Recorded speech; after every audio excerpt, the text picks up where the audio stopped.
I'd like to talk about artistic freedom today because when I paint watercolors, I pretty much am trapped with the beauty of the photograph. The hiking sceneries is beautiful pictures. A photograph makes so much prettier, and so if I paint that, I cannot beat it. And trying to depict that particular beauty as much as possible in watercolors, but there's no way that I can do it. But I can maybe enhance or maybe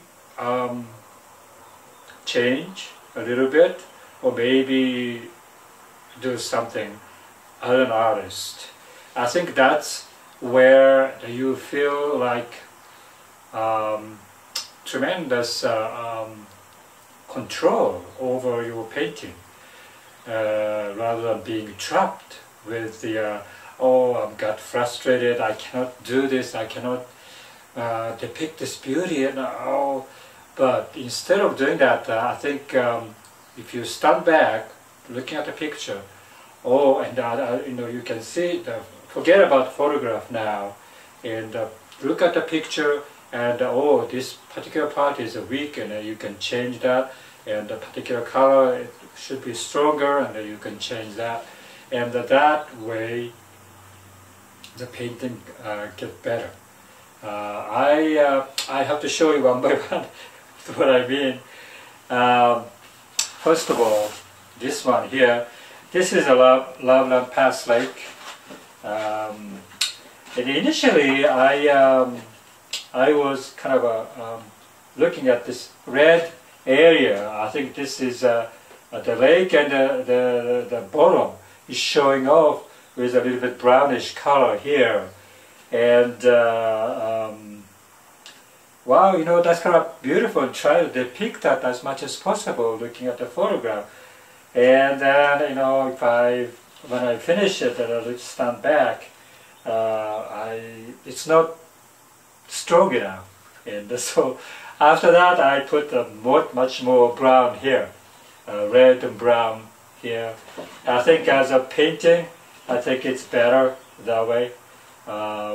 Always the freedom. I think you have to have that control at the end of the painting. When you finish and when you standing back, you know, kind of away from the painting and looking at it in a good light. Good lighting is very important, what I notice. I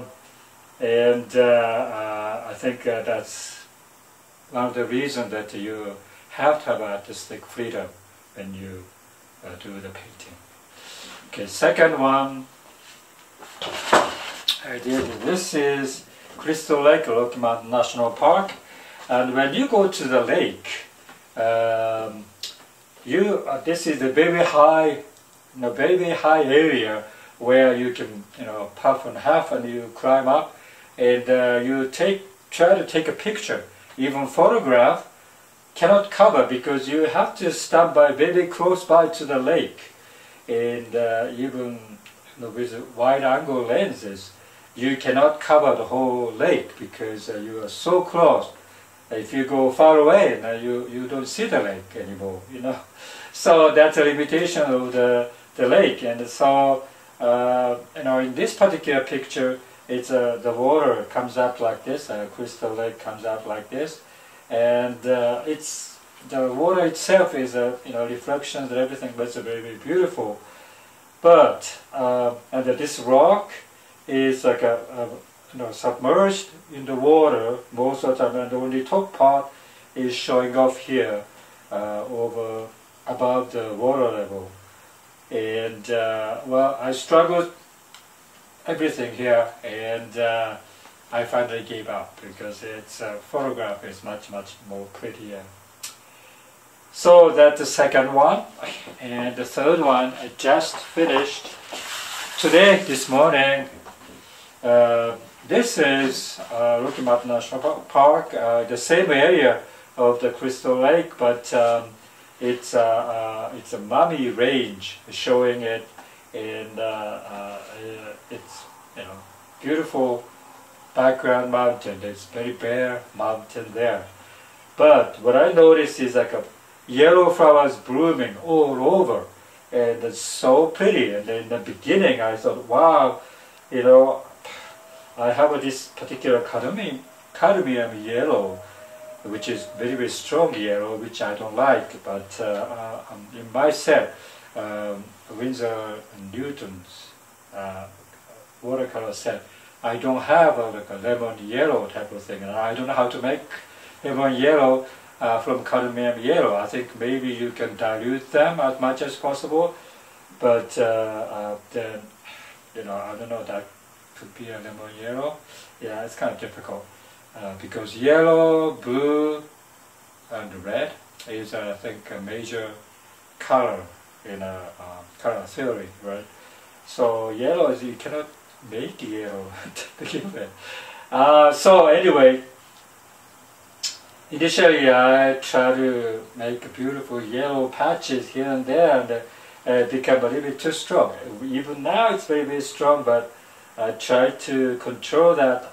And then the last session, which is like this morning, I was looking at it, and I kind of try to make it subdued a little bit more because it's too strong yellow, and so that's how I ended up. Yeah, it's kind of fun to do that. I think when you paint the real beautiful photograph, you realize that yeah, you cannot win, because the photograph is so beautiful, and you have to have some kind of you know, the result. You know, you don't have to be trapped. You don't have to be a prisoner of this beautiful photo. You can get out from prison, and you can become a free watercolor painter. And that's what I think most of the professional artists strive through. You know, they make beautiful, beautiful watercolor from you know, very, very dirty scene or not beautiful scene of the streets and not beautiful subjects, but when they make watercolor, it's become a beautiful painting. And wow, you know, that's the powerful artistic thing that you get very, very nice satisfaction doing that.